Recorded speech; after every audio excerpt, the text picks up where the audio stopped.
नमस्कार दोस्तों। आज हम आपको एक ऐसी पौराणिक कथा बता रहे हैं जिसका वर्णन महाभारत के आदि पर्वों में मिलता है।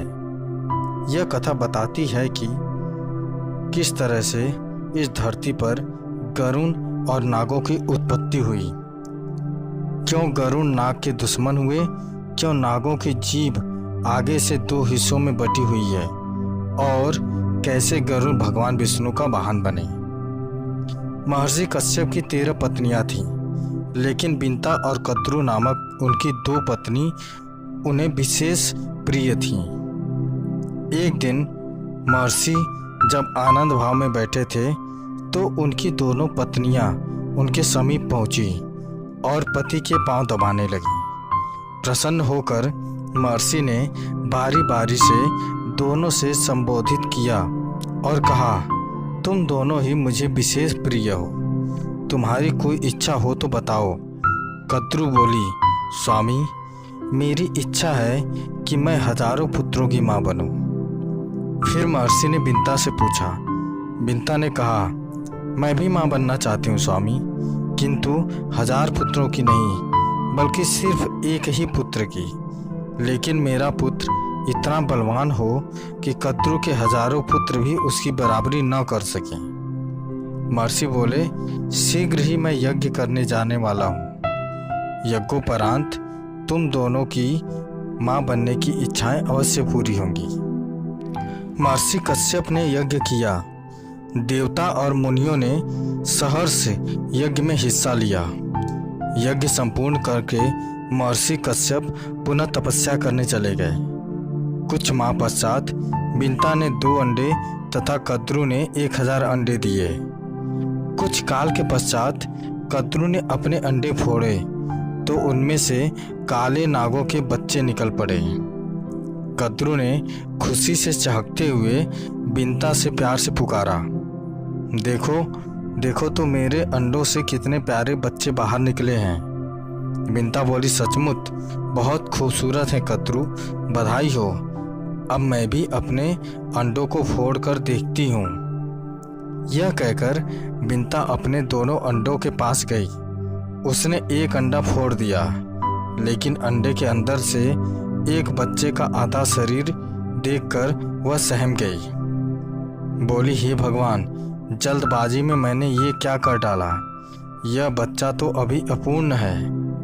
तभी फूटे हुए अंडे के अंदर से बालक बोल पड़ा, जल्दबाजी में अंडा फोड़कर तुमने बहुत बड़ा अपराध कर डाला है। फलस्वरूप तुम्हें कुछ समय तक दास्ता करनी होगी। बिंता बोली, अपराध तो मुझसे हो गया है, लेकिन इसका निराकरण कैसे होगा पुत्र? अपूर्ण बालक बोला, दूसरे अंडे को फोड़ने में जल्दबाजी मत करना।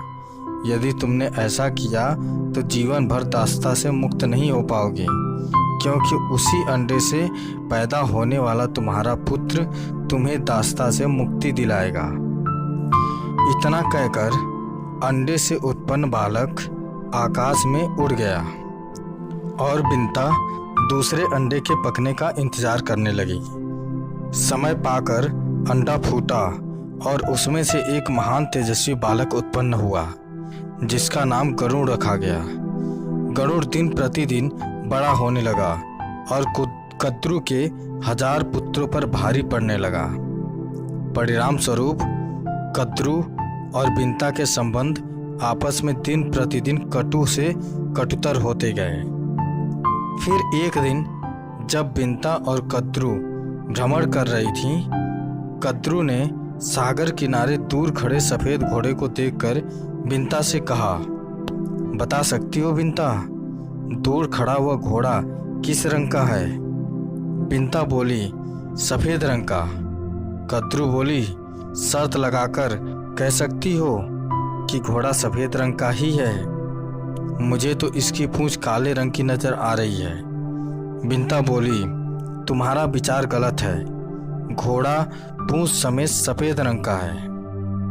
दोनों में काफी देर तक यही बहस छिड़ी रही।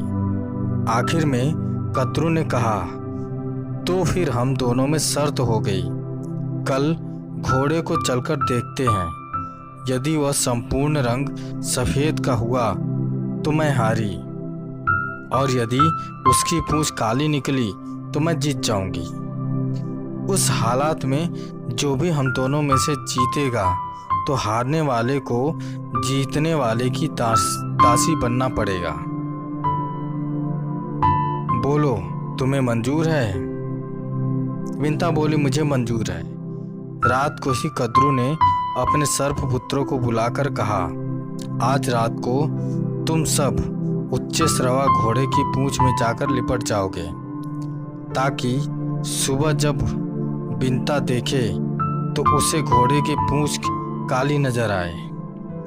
योजना अनुसार नाग ऊंचे सरवा घोड़े की पूंछ से जाकर लिपट गए।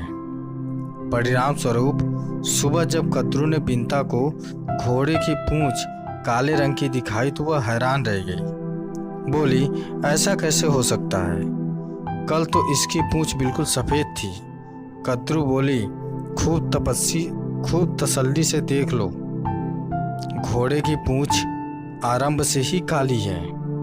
शर्त के मुताबिक तुम हार चुकी हो, इसलिए अब तुम्हें मेरी दासी बनकर रहना पड़ेगा।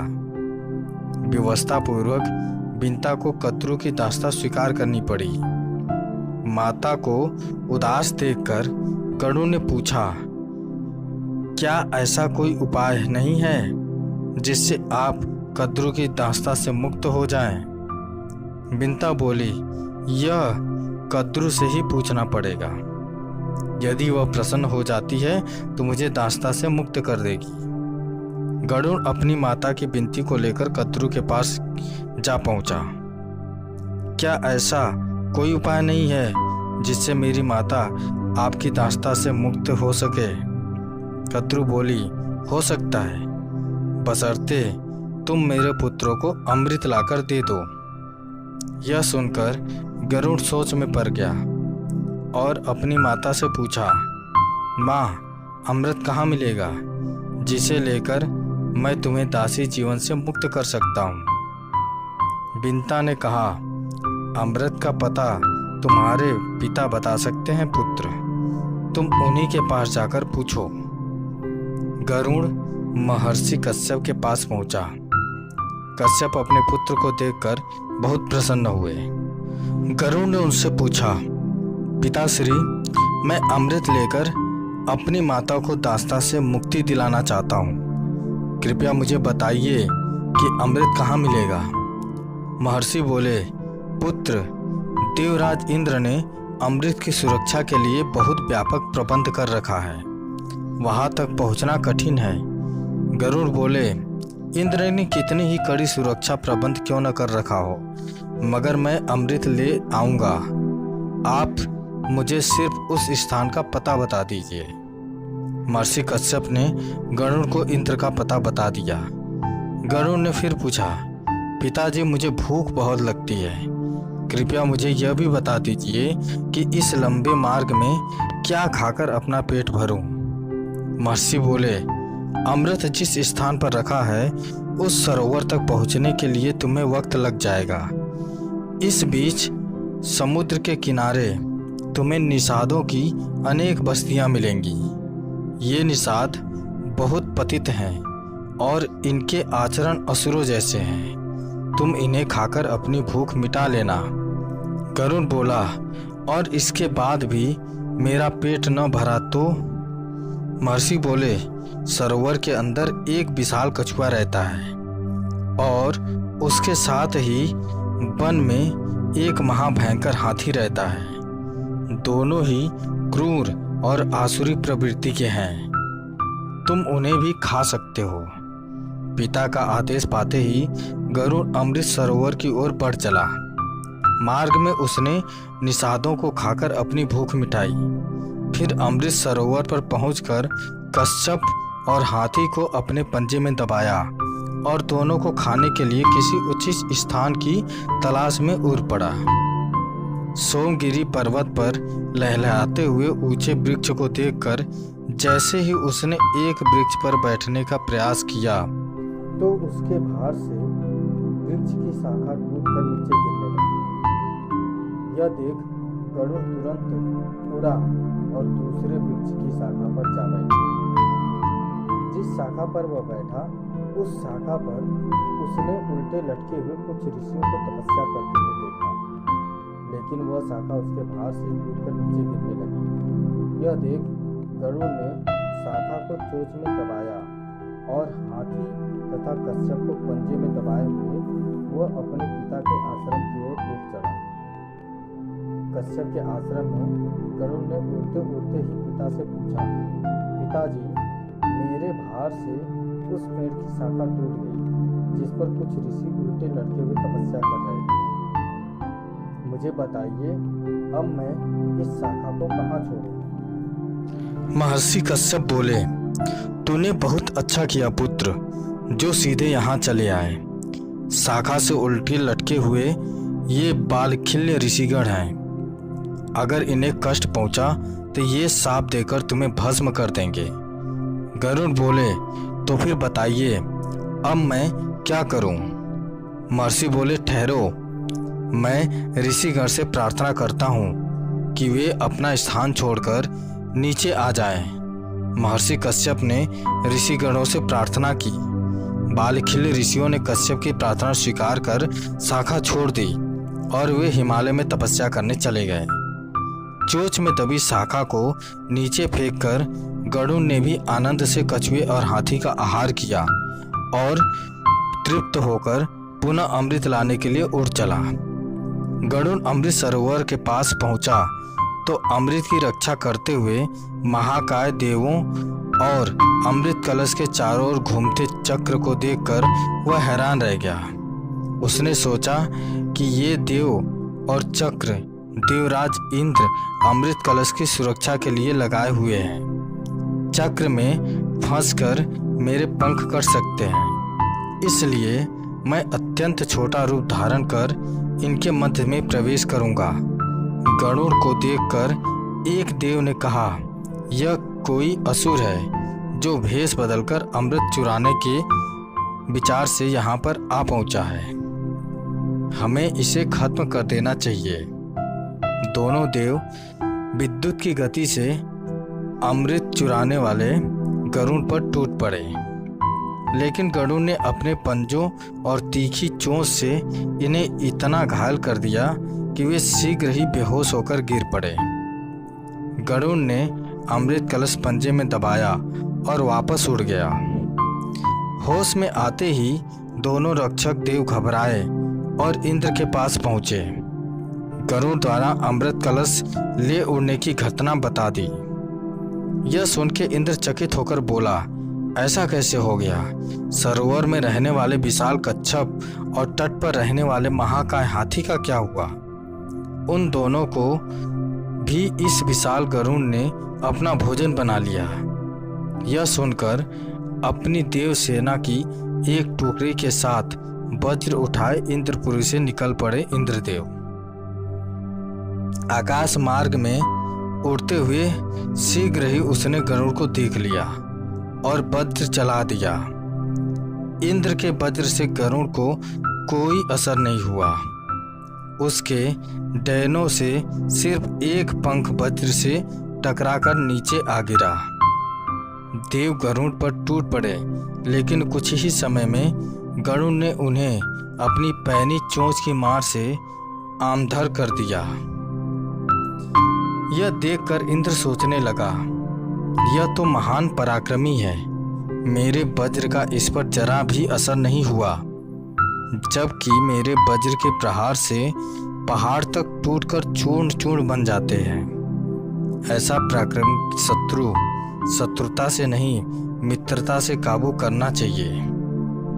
यह सोचकर इंद्र ने गरुड़ से कहा, पक्षीराज, मैं तुम्हारी वीरता से बहुत प्रभावित हुआ हूँ। इस अमृत कलश को मुझे सौंप दो और बदले में जो भी वर मांगना चाहते हो मांग लो।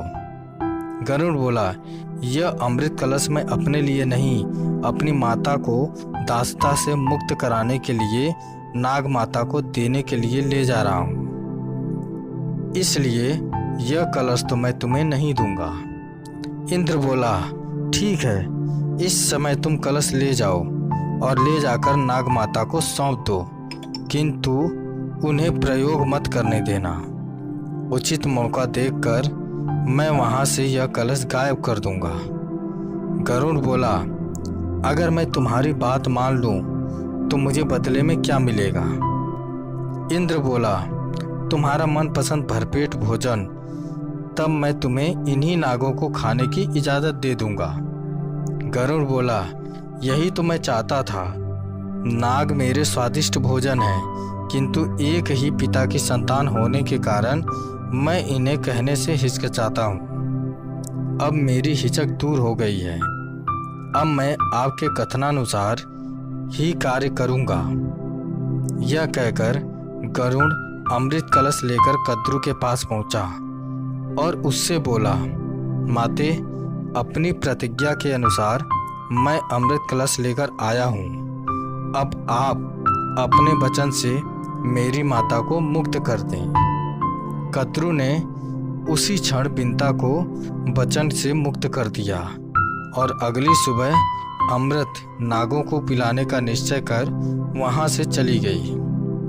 रात को उचित मौका देखकर इंद्र ने अमृत कलश उठा लिया और पुनः उसी स्थान पर पहुंचा दिया।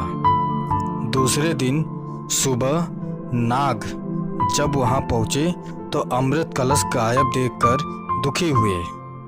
उन्होंने उस कुसा को ही जिस पर अमृत कलश रखा था चाटना आरंभ कर दिया, जिसके कारण उनकी जीभ 2 हिस्सों में फट गई। गरुड़ की मात्र भक्ति से प्रसन्न होकर भगवान विष्णु गरुड़ के सम्मुख प्रकट हुए और बोले, मैं तुम्हारी मात्र भक्ति को देखकर बहुत प्रसन्न हूँ पक्षीराज। मैं चाहता हूँ कि अब तुम मेरे वाहन के रूप में मेरे साथ रहो। गरुड़ बोला, मैं तो भाग्यशाली हूँ प्रभु, जो स्वयं आपने मुझे अपना वाहन बनाकर स्वीकार किया। आज से मैं हर क्षण आपकी सेवा में रहूँगा और आपको छोड़कर कहीं नहीं जाऊँगा। इस तरह उसी दिन से पक्षीराज गरुड़ भगवान विष्णु के वाहन के रूप में प्रयुक्त होने लगे। गरुड़ के भगवान विष्णु की सेवा में जाते ही देवता भयमुक्त हो गए और चूंकि नागों के छल के कारण गरुड़ की मां बिंता को दास्ता स्वीकार करनी पड़ी थी, इसलिए नाग और गरुड़ एक दूसरे के दुश्मन हो गए। तो दोस्तों, गरुड़ देव की यह कथा आपको कैसी लगी हमें कमेंट करके ज़रूर बताएं। अगर अच्छी लगी तो शेयर करें, सब्सक्राइब करें और लाइक करें। धन्यवाद।